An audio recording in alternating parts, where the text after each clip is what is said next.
powerful medications delivered into your bloodstream to reach your brain and nervous system. Their main job is to create controlled unconsciousness, letting surgeons operate without pain or awareness. But how do these drugs work so precisely? The answer lies in pharmacokinetics, how the body absorbs, distributes, metabolizes, and removes drugs. Think of it like a delivery system. The drug is the package, your body is the network. We track where the drug goes, how long it stays, and how it leaves. A key step is how the drug interacts with proteins in your blood. These proteins act like taxis, carrying drugs and controlling how much is active. This affects how fast, strong, and long the drug works.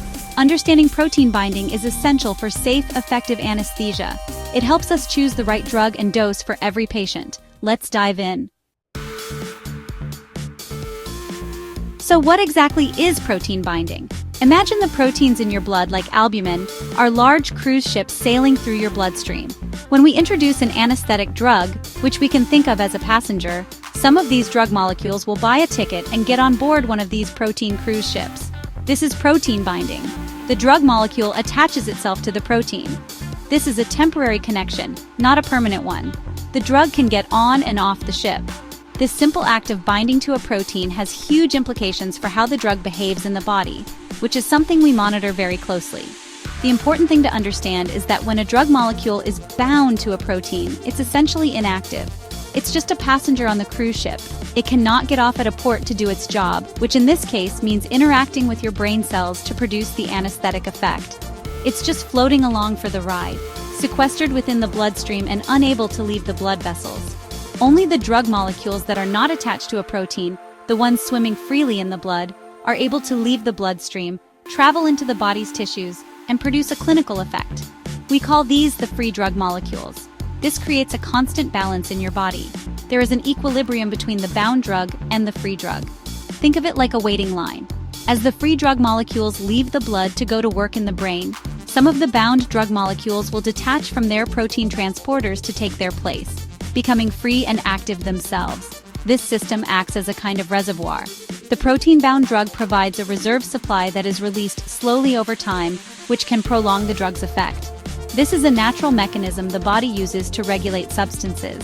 The degree to which a drug binds to proteins varies a lot between different medications. Some drugs are highly protein-bound, meaning that at any given time, over 90% of the drug in the bloodstream is attached to proteins. An example is the anesthetic propofol. Other drugs are less protein-bound. This characteristic is a fixed property of the drug itself. Knowing this percentage is critical for an anesthesiologist because it helps us predict how the drug will act in a patient and how we need to dose it to achieve the desired level of sedation or anesthesia safely. The distinction between free and bound drugs is the most important concept to grasp here. The free drug is the hero of the story. It's the active component. These are the molecules that are unbound, circulating freely in the plasma, and are small enough to pass through the walls of your capillaries and enter the tissues. They are the ones that cross the blood-brain barrier to interact with receptors in your central nervous system, causing sedation, sleep, and lack of pain. The concentration of this free drug is what truly determines the intensity of the drug's effect. Too little free drug and the anesthesia won't be deep enough. Too much free drug and it could lead to an overdose. In contrast, the bound drug is essentially in storage. It is pharmacologically inactive. Since protein molecules are very large, they, along with the drug attached to them, are too big to leave the bloodstream easily. They are trapped within the vascular space. So, if a drug is 99% protein bound, it means that only 1% of the total amount of that drug in your blood is actually free and available to produce an effect at any one time. This is why we need to administer a larger total amount of a highly protein-bound drug to ensure that the 1% of free drug is enough to do the job effectively. This directly relates to a concept called the volume of distribution. This term describes how extensively a drug is distributed throughout the body's tissues versus how much stays in the blood. A drug that is highly protein-bound tends to stay in the bloodstream because the proteins keep it there. Therefore, it will have a smaller volume of distribution. Conversely, a drug with low protein binding has more free molecules that can readily leave the blood and enter tissues like fat and muscle.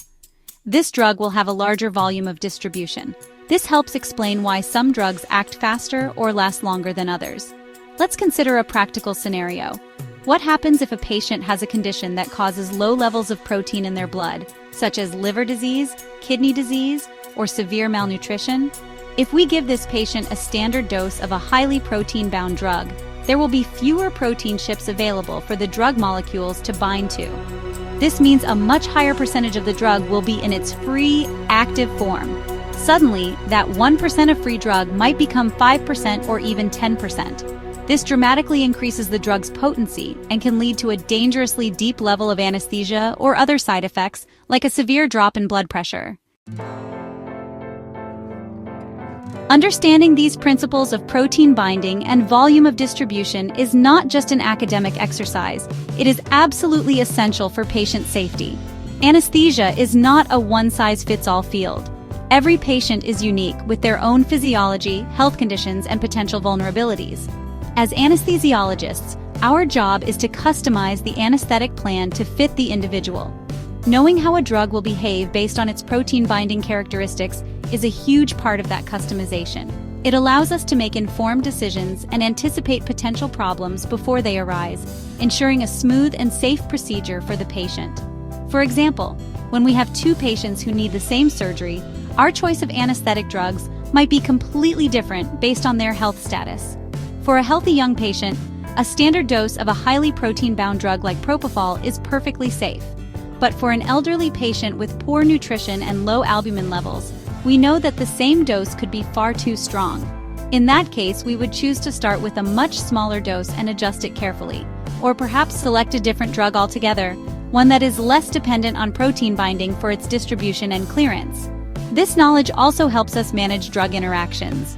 Imagine a patient is already taking a medication that is highly protein-bound, like the blood thinner warfarin.